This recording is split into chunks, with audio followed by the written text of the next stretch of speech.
दोस्तों नमस्कार। मकर राशि वाले मेरे मित्रों, आप सभी का ज्योतिष के इस बेहद ही रोचक और चमत्कारी कार्यक्रम में बहुत बहुत स्वागत है। हृदय से अभिनंदन है। माता रानी आपकी हर मनोकामना पूरी करें और हमेशा आपका साथ दें। दोस्तों, आपके घर के इस कोने में पड़ी हैं ये 3 चीजें जो आपकी जिंदगी को बर्बाद कर रही हैं और आपके घर में आग लगा रही हैं। अब चाहे आप कोई काम करें या ना करें, लेकिन सबसे पहला काम जो आपको करना है वो यह है कि इन 3 चीजों को आज ही अपने घर से निकाल कर बाहर फेंक दें। जी हाँ दोस्तों, क्योंकि इन चीजों से निकलने वाली नकारात्मक ऊर्जा आपके जीवन को बुरी तरह से प्रभावित कर रही है।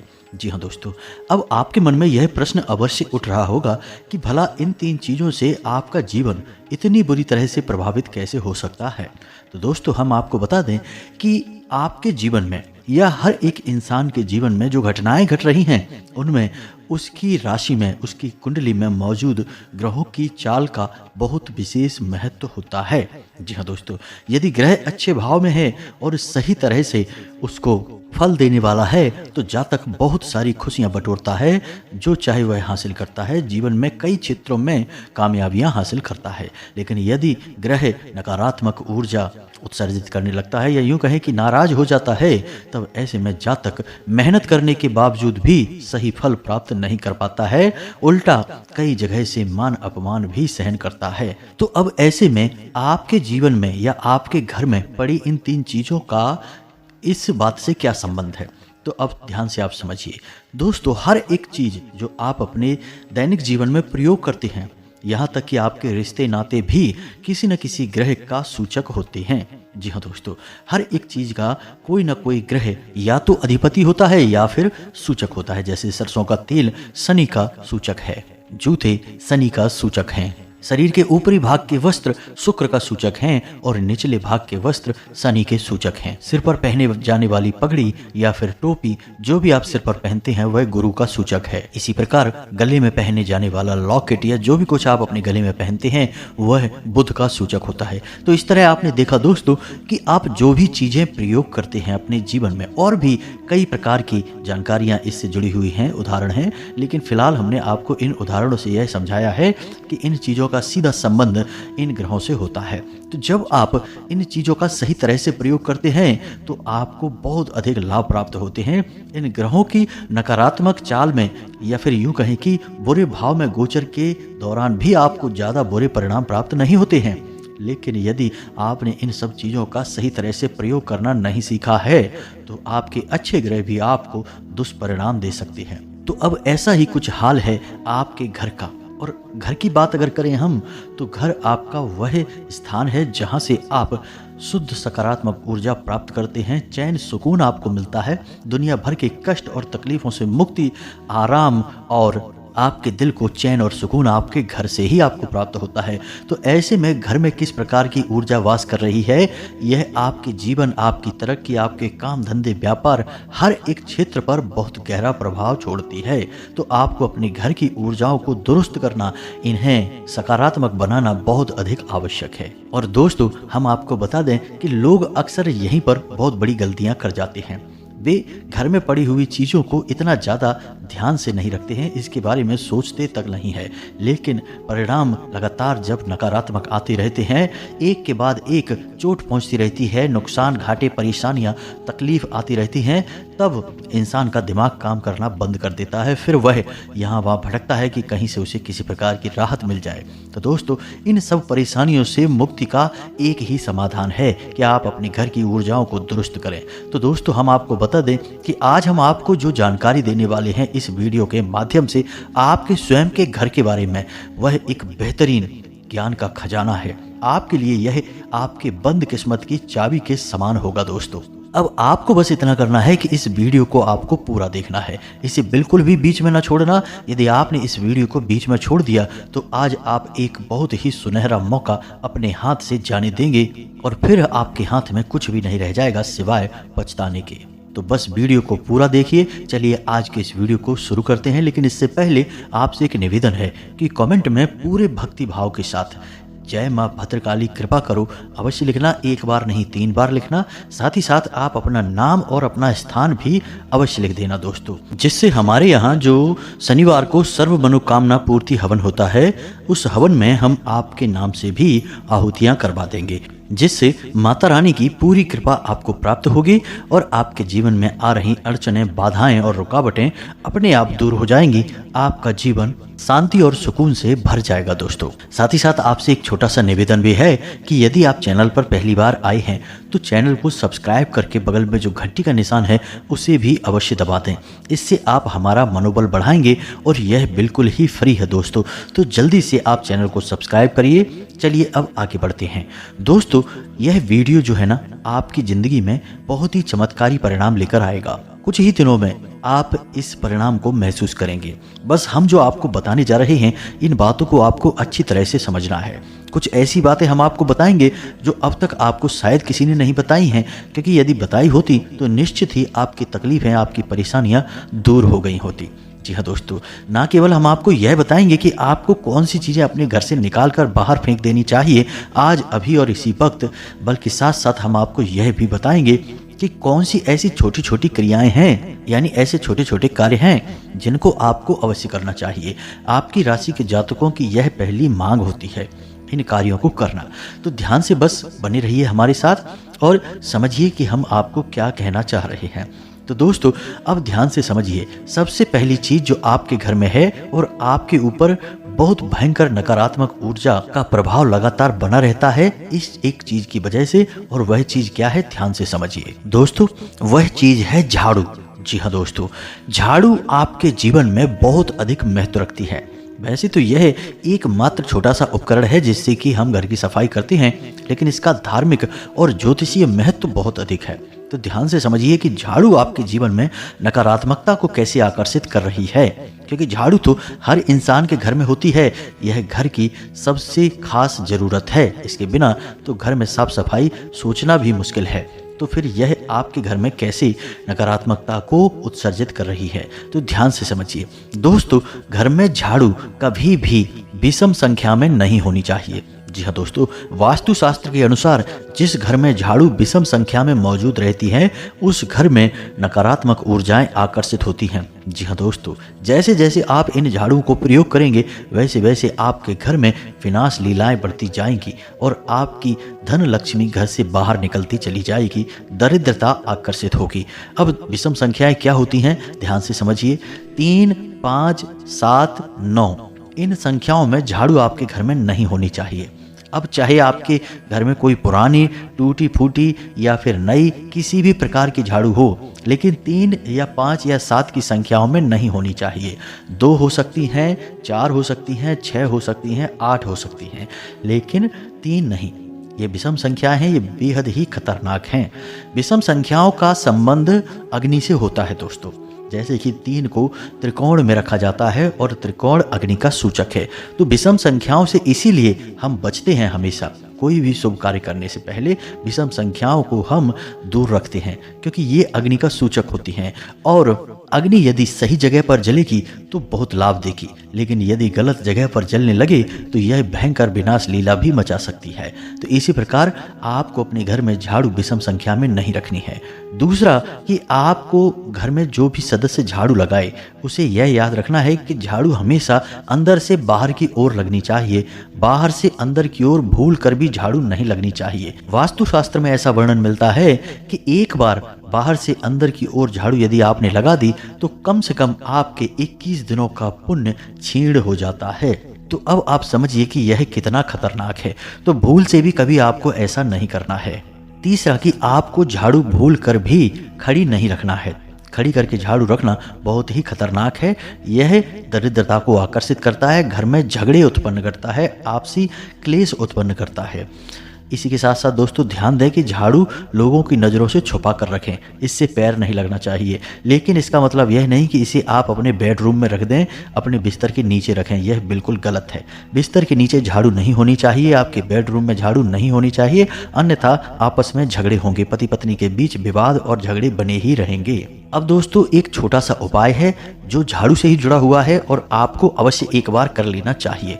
जी हाँ दोस्तों, अब जैसे हम विषम संख्या में झाड़ू अपने घर में नहीं रख सकते हैं, लेकिन विषम संख्या में यदि हम झाड़ू मंदिर में दान कर देते हैं तो इसका बहुत बड़ा पुण्य आपको प्राप्त होता है। जी हाँ दोस्तों, अब ऐसा क्यों? क्योंकि मंदिर में जो ऊर्जाएं होती हैं वे अति सक्रिय होती हैं। जी हाँ दोस्तों, ईश्वर की शुद्ध सकारात्मक ऊर्जा अत्यंत सक्रिय भाव में रहती है। इसीलिए आपने मंदिरों में देखा होगा कि हमेशा अखंड ज्योति जलती रहती है, यानी कि मंदिर में अग्नि हमेशा मौजूद होती है। तो ऐसे में यदि आप 3, 5 या 7 की संख्या में झाड़ू किसी मंदिर में दान कर देते हैं, वो भी शुक्रवार के दिन, तो आपको बहुत अधिक लाभ प्राप्त होते हैं। आपके रुके हुए काम बनने लगते हैं। जीवन में क्लेश क्लेश यदि बना हुआ है या फिर आपके कार्यों में रुकावटें उत्पन्न होती हैं, रुपए पैसे को लेकर तंगी या परेशानी है, तो यह दूर हो जाती है। तो इस उपाय को आप एक बार अवश्य करें। एक छोटी सी बात माताओं और बहनों से हम अवश्य कहना चाहेंगे कि जब भी आप झाड़ू लगाती हैं, खास तौर से सुबह के समय, तो आप अपने मन में 2-3 बातें हैं जो अवश्य बोलते रहें। जी हाँ दोस्तों, और इन बातों को बोलते बोलते झाड़ू लगाएं तो आप देखेंगे कि कुछ ही दिनों में आपके जीवन में बड़ी ही अच्छी अच्छी खबरें आपको मिलना शुरू हो जाएंगी। जी हाँ दोस्तों, और वो बातें क्या हैं, ध्यान से समझिए। आपको बोलना है कि आपके घर से दरिद्रता बाहर जा रही है, आपके घर से नकारात्मक ऊर्जा बाहर जा रही है, आपके घर से भूत प्रेत की शक्तियां बाहर निकल रही हैं। इस कचड़े के रूप में आपके घर से सारी नकारात्मक ऊर्जा बाहर जा रही है। बस इन सब बातों को आपको बोलते रहना है और झाड़ू लगाते रहना है। अब आप ये सोच सकते हैं कि खाली बोल देने से क्या हो जाता है, बोलने का क्या प्रभाव होता है। तो दोस्तों, आप अपने शब्दों को इतना हल्का मत समझिए। मंत्र क्या है, एक शब्द ही तो है। किसी देवी देवता की आरती, चालीसा, स्तुति, पाठ, ये सब क्या है, ये शब्द ही तो हैं। किसी ने किसी के साथ कोई अपशब्द कह दिया और उसके दिल में इतना घाव हो गया इन बातों का कि वह जीवन भर बात नहीं करना चाहता। तो यह सब क्यों हुआ? शब्दों की वजह से ही तो हुआ। दोस्तों, हमारा जीवन कैसे बदलेगा यह शब्दों पर ही आधारित होता है। तो शब्द को आप हल्के में न जाने। यूं ही कोई बात हम नहीं कह सकते। हमारे द्वारा कही गई हर बात का हमें परिणाम भुगतना पड़ता है, फिर चाहे वह अच्छी बात हो चाहे वह बुरी बात हो। इसीलिए आपने सुना होगा कि पुराने जमाने में बड़े बुजुर्ग कहते थे कि कोई भी गलत बात अपने मुंह पर कभी नहीं लानी चाहिए, क्योंकि पता नहीं कब जबान पर सरस्वती बैठ जाए, यानी आपकी कही बात सच हो जाए। जी हाँ दोस्तों, तो आप समझ गए होंगे। इस उपाय को आप करिए और चमत्कार देखिए। आप हमें कमेंट करके खुद बताएंगे कि आपके जीवन में कैसे कैसे अद्भुत परिवर्तन हो रहे हैं। दोस्तों, तो यह तो बात हो गई दोस्तों झाड़ू की। इसके बारे में आप थोड़ा समझ लें सारी बातों को। और अब बात करते हैं दूसरी चीज जो आपके घर में है और आपके जीवन में परेशानियों का बहुत बड़ा कारण है, यानी नकारात्मक ऊर्जा का बहुत बड़ा स्रोत है। और वह क्या है दोस्तों? आपके घर के बिगड़े हुए इलेक्ट्रॉनिक सामान, फटे हुए कपड़े, फटे हुए जूते और टूटी फूटी कुर्सियां, जो भी टूटा फूटा कबाड़ का सामान है, वह सब आपके जीवन में नकारात्मकता भर रहा है। अब यह कैसे? आपके मन में यह प्रश्न तो आ रहा होगा कि भला टूटा फूटा सामान या कबाड़ तो सब घरों में होता है, कुछ ना कुछ होता ही है, तो फिर इससे नकारात्मक ऊर्जा कैसे आ सकती है और यह जीवन को प्रभावित कैसे कर सकता है? तो अब ध्यान से समझिए दोस्तों। टूटे फूटे सामान में कई प्रकार की चीज़ें होती हैं, खास तौर से जूते, चप्पल, कपड़े और इलेक्ट्रॉनिक सामान होता है। तो आप समझिए कि जूते, चप्पल और कपड़ों का संबंध शनि से होता है और इलेक्ट्रॉनिक सामान का संबंध राहु से होता है। और लोग अक्सर ऐसी गलती करते हैं कि अपने घर का टूटा फूटा सामान अपने घर की छत पर या फिर किसी ऊंचे स्थान पर स्टोर करवा देते हैं, रखवा देते हैं। छत पर ही किसी कोने में पड़ा रहता है यह सामान। अब समझिए कि आपके घर की छत क्या है, राहु है, और आपने यह कबाड़ का सामान अपने घर की छत पर स्टोर करवा रखा है, यानी कि आपका राहु खराब हो गया, आपका शनि खराब हो गया। और शनि और राहु का खराब हुआ कॉम्बिनेशन बेहद ही खतरनाक होता है दोस्तों। अब इससे होगा यह है कि आपके घर के जो बड़े बुजुर्ग हैं, यानी कि जो जिम्मेदार लोग हैं, पैसे कमाने वाले लोग हैं, उनकी बुद्धियाँ स्थिर नहीं होंगी, उनके शरीर में तकलीफें बनी रहेंगी। और घर के जो बच्चे हैं, यानी कि नई उम्र के, कम उम्र के जो बच्चे हैं, वे बड़ों की बात नहीं मानेंगे, उनसे झगड़ा विवाद करेंगे, उनकी बातों को हमेशा उल्टा समझेंगे। और घर के लोग आपस में कभी भी शांति के साथ एक दूसरे से बात नहीं कर पाएंगे, चर्चा नहीं कर पाएंगे। कहने का मतलब यह है कि घर की तरक्की रुक जाएगी। जी हाँ दोस्तों, पैसे आप बेशक कमा सकते हैं, खूब पैसा कमा कर लाएंगे घर में, लेकिन उस पैसे को घर में रोक नहीं पाएंगे। किसी भी कीमत में आपके घर में पैसा रुकेगा नहीं। तीसरा, कि आपके घर में दुर्घटना अवश्य होगी। जी हाँ दोस्तों, किसी न किसी प्रकार का एक्सीडेंट होगा, दुर्घटना होगी, हादसा होगा और इस हादसे की जो ऊर्जा है, जो प्रभाव है वह बहुत शक्तिशाली होगा। जी हाँ दोस्तों, यदि नहीं हुआ है तो आगे अवश्य होगा, आप लिख कर रख लीजिए दोस्तों। अब हो सकता है कि आपके सत्कर्म, आपके पितृ पूर्वजों का आशीर्वाद इन बुरे कर्मों को रोक रहा हो आपके जीवन में होने से, लेकिन ज़्यादा समय तक वह रोक नहीं पाएगा। अगर 2 साल नहीं तो 4 साल या 5 साल या हद से हद 6 साल के अंदर अंदर एक बड़ा हादसा हो जाएगा। जी हाँ दोस्तों, यदि आपने इन कार्यों को किया लगातार तो अब आपको क्या करना है दोस्तों, आप अपने घर में जो भी कबाड़ा है, ज़्यादा से ज़्यादा कबाड़ का सामान है उसे बाहर निकालने की कोशिश करिए। अपने घर में आप किसी भी प्रकार का कबाड़ का सामान मत रखिए दोस्तों, यह बहुत ही खतरनाक होता है। आजकल तो यह रिवाज सा चल गया है कि लोग अपने घर में एक स्टोर रूम बनवा देते हैं और उसमें सारा कबाड़ भरवा देते हैं, यानी कि अपने घर में ही एक ऐसा स्थान बना दिया जहाँ पर भूतों का वास रहेगा और जहाँ से आपके सारे ग्रह खराब होते रहेंगे, अच्छे ग्रह भी आपको सही परिणाम नहीं दे पाएंगे। तो यह काम मत करिए दोस्तों, यह बहुत ही खराब है। अब यदि आपके घर में स्टोर रूम है तो ठीक है, छत पर आप सामान कबाड़ का भूलकर भी इकट्ठा मत करना दोस्तों, छत को साफ सुथरा रखिए। तो अब यदि आपने अपने घर में स्टोर रूम बना रखा है और आप अपने स्टोर रूम में जो कबाड़ा है, घर का जो टूटा फूटा सामान है उसे स्टोर करते हैं तो ठीक है, आप करिए। वैसे तो यह हमारे शास्त्रों के और ज्योतिष के सख्त खिलाफ है, लेकिन आप करना ही है तो करिए। लेकिन इसका भी एक छोटा सा उपाय हम आपको बता देते हैं, इसे आप जरूर करते रहिए। तो इससे जो नकारात्मक ऊर्जा उत्सर्जित होगी वह आपके नियंत्रण में रहेगी, आपके काम खराब नहीं करेगी। तो अब समझिए कि आपको क्या उपाय करना है। पहला काम कि आप रोज शाम के समय अपने जो स्टोर रूम है उसमें एक दीपक जलाइए। उसकी दहलीज पर जलाना है दीपक, आपको अंदर नहीं जलाना है, उसकी दहलीज पर। और इस दीपक की जो लौ रहेगी वह अंदर की ओर रहेगी, यानी आपके स्टोर रूम के अंदर रहेगी। साथ ही साथ अपने घर के स्टोर रूम में जो दक्षिणी दीवार है उस दीवार के पास आपको एक कटोरा रखना है, कांच का कटोरा होना चाहिए, और उसमें पानी भर दीजिए और उस पानी में आपको समुद्री नमक मिला देना है। जी हाँ दोस्तों, समुद्री नमक मिला पानी आपको अपने स्टोर रूम में रखना है। और एक खास बात कि अपने स्टोर रूम में आपको कभी भी अंधेरा नहीं रखना है। जी हाँ दोस्तों, एक बल्ब लगाइए वहाँ पर और उस बल्ब को आपको दिन रात जलाना है, यानी उसे बुझाना नहीं है, बंद नहीं करना है, हमेशा वहाँ प्रकाश की उचित व्यवस्था रखनी है। अब आप यदि इन कार्यों को करेंगे तो निश्चित तौर पर आपके जो स्टोर रूम से या आपके घर में जो कबाड़ है उससे जो नकारात्मक ऊर्जा उत्सर्जित हो रही है वह आपके ग्रहों को खराब नहीं कर पाएगी। जी हाँ दोस्तों, उस ऊर्जा का बंधन हो जाएगा और उसे आप काबू में कर पाएंगे। लेकिन हमारी सलाह फिर भी आपको यही रहेगी कि आप उस कबाड़ को यदि जल्द से जल्द बाहर निकाल सकते हैं तो निश्चित ही निकाल दें और स्वतंत्र हो जाएं। यह आपकी राह में बहुत बड़ी बाधा उत्पन्न कर रहा है दोस्तों। अब बात करते हैं तीसरी चीज ऐसी है जो अक्सर घरों में देखने को मिल जाती है दोस्तों।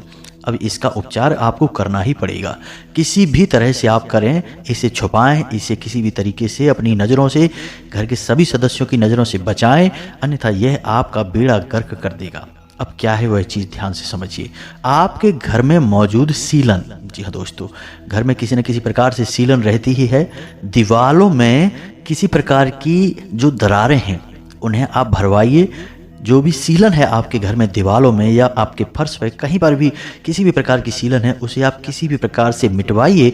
और एक महत्वपूर्ण बात दोस्तों कि आपके घर के जो नल हैं उन घरों से लगातार पानी टपकता रहता है, उन नलों को आप रिपेयर करवाइए, किसी भी तरह से ठीक करवाइए। पानी का लगातार टपकना बहुत ही खतरनाक होता है दोस्तों, यह आपके चंद्र को खराब कर देता है, साथ ही साथ आपका सूर्य और बृहस्पति भी खराब होता है।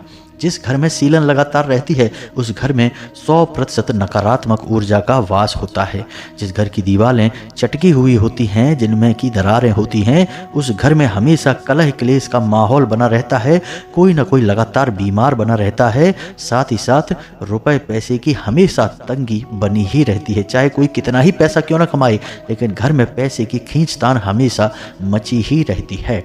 तो इन कार्यों को आपको करना है, किसी भी प्रकार से इन्हें ठीक करवाइए। नल से पानी लगातार टपकता रहता है, उसे आप रिपेयर कराइए, पानी का टपकना बंद कराइए दोस्तों। सीलन है उसे आप किसी भी तरीके से साफ कराइए, कुछ भी व्यवस्था करिए, लेकिन इसे बंद करिए दोस्तों, क्योंकि इससे भी आपके 2 ग्रहों का कॉम्बिनेशन खराब होता है दोस्तों। अब यदि एक ग्रह आपके लिए नकारात्मक प्रभाव दे रहा है, यानी आपसे रुष्ट है, तो फिर भी आपके जीवन में इतना बुरा प्रभाव नहीं पड़ता है, क्योंकि आपके सत्कर्म, आपके पितृ पूर्वजों का आशीर्वाद कहीं ना कहीं आपको बचा कर रखता है। लेकिन यदि दो ग्रहों का कॉम्बिनेशन आपके लिए एक के बाद एक खराब हो जाता है, यानी दो ग्रह मिलकर आपके ऊपर दुष्प्रभाव देते हैं, आपके जीवन में नकारात्मक ऊर्जा देते हैं, तो फिर इस दुष्परिणाम से आपको कोई बचा नहीं सकता है। इस प्रकार के जो प्रभाव होते हैं जिनमें कि दो ग्रह एक साथ मिलकर किसी जातक को परेशान करते हैं, इनके ज्योतिष शास्त्र में कई नाम हैं। जैसे कि मंगल के साथ जब राहु मिलता है तो अंगारक योग बनता है, जो कि पति पत्नी के बीच बहुत बुरी तरह से बर्बादी ला सकता है, रिश्ता खत्म ही करवा सकता है। इसी प्रकार गुरु के साथ राहु मिले तो गुरु चांडाल योग बनता है। दोस्तों, यह भी बहुत खतरनाक होता है। तो कहने का मतलब यह है कि जब दो ग्रह एक साथ नकारात्मक हो जाते हैं तो यह जातक को बहुत अधिक पीड़ाएं उत्पन्न करवाता है। जी हाँ दोस्तों, ऐसा लगता है जातक जैसे कि कई जन्मों से पीड़ा भोगने के लिए ही इस संसार में आ रहा है, यानी कि हर एक काम का नकारात्मक प्रभाव होता है, अच्छी बात का भी बुरा मतलब निकाल लिया जाता है और जानबूझकर उसे परेशान किया जाता है इस संसार के द्वारा। ऐसा जातक केवल और केवल पीड़ाएं भोगता है, कष्ट भोगता है और उसे मुक्ति का रास्ता दिखाई नहीं देता है। जी हाँ दोस्तों, तो आप समझिए आपको इन कार्यों को निश्चित तौर पर करना होगा, अन्यथा आपके ग्रहों के कॉम्बिनेशन खराब हो जाएंगे और आपकी जिंदगी में कष्ट लगातार बने ही रहेंगे। फिर आप कितनी ही पूजा पाठ करिए, कितने ही छोटे मोटे उपाय करिए, अन्य देवी देवताओं को मनाने की कोशिश करिए, आपके ऊपर उनका कोई खास प्रभाव नहीं होगा। थोड़ा बहुत परिणाम तो प्राप्त होंगे, लेकिन पूर्ण रूप से आपको राहत कभी प्राप्त नहीं होगी। अब एक छोटी सी बात और हम आपको दोस्तों बताना चाहते हैं कि आजकल लोगों को अपने बिस्तर पर बैठकर खाना खाने की आदत है। यह बिल्कुल भी ना करें दोस्तों। आपने प्राचीन काल से ही देखा होगा कि वैदिक भारत की परंपरा है जमीन पर बैठकर भोजन को ग्रहण करना, क्योंकि हमारे हिंदू धर्म में जो भोजन है वह दो देवी देवताओं से संबंधित है, माता अन्नपूर्णा और भगवान धन्वंतरी, यानी कि यह देवी देवताओं का आशीर्वाद है। अब ऐसे में आप भोजन जमीन पर बैठकर करेंगे तो सर्वोत्तम होगा, या फिर आप टेबल या कुर्सी पर बैठकर भी भोजन कर सकते हैं, यह भी ठीक रहेगा। लेकिन खड़े होकर भोजन करना या फिर बिस्तर पर बैठकर भोजन करना, दोनों ही स्थितियां आपके लिए खतरनाक हैं। इससे देवी देवता नाराज होते हैं और खास तौर से राहु आपके लिए नकारात्मक प्रभाव देने लगता है। जी हाँ दोस्तों, तो इन कार्यों से आपको बचना है। तो उम्मीद है कि जो जानकारी हमने आपको दी है वह आपको अच्छी तरह से समझ में आ गई होगी और इस जानकारी का प्रयोग करके आप अपने जीवन को स्वर्ग के समान सुंदर बना पाएंगे, अपनी हर मनोकामना पूरी करवा पाएंगे। अब आप इस जानकारी का प्रयोग करें, फिर हमें कमेंट करके बताएं कि आपको कितना लाभ प्राप्त हुआ। कोई विशेष यदि आपके जीवन में कष्ट है, परेशानी है, तो आप उसे कमेंट करके बताइए। हम आपको विशेष वैदिक उपाय भी बता देंगे जिससे आपकी परेशानियां दूर हो जाएंगी। और दोस्तों, यकीन मानिए कि जिस प्रकार संसार में बीमारियां हैं तो उनका उपचार भी है, उसी प्रकार यदि कष्ट हैं तो उनके उपचार भी हैं, उनके लिए उपाय भी हैं। तो आप अपने जीवन में कष्ट मत भोगिए, उन कष्ट की राहत, उन कष्ट के उपाय ढूंढने की कोशिश करिए। हम आपकी मदद के लिए तैयार हैं। आप कमेंट में हमें बताइए, हम भरसक प्रयास करेंगे कि आपके कष्ट दूर करने के लिए आपको सर्वोत्तम से सर्वोत्तम राहत दी जाए। इसी के साथ साथ आज की इस वीडियो को विराम देते हैं। कमेंट में पूरे भक्ति भाव के साथ जय मां भद्रकाली कृपा करो अवश्य ही लिख देना दोस्तों। हमें विश्वास है दोस्तों कि माता रानी आपकी मदद के लिए तुरंत हाजिर हो जाएंगी। आखिर माँ अपने बालक को कब तक कष्ट में देखेगी? आज नहीं तो कल निश्चित ही माँ का हृदय पिघलेगा और बालक का कष्ट दूर हो जाएगा। इसी के साथ साथ दोस्तों आज की इस वीडियो को विराम देते हैं। मिलते हैं अगले ज्ञानवर्धक वीडियो में, तब तक के लिए धन्यवाद। जय माता की।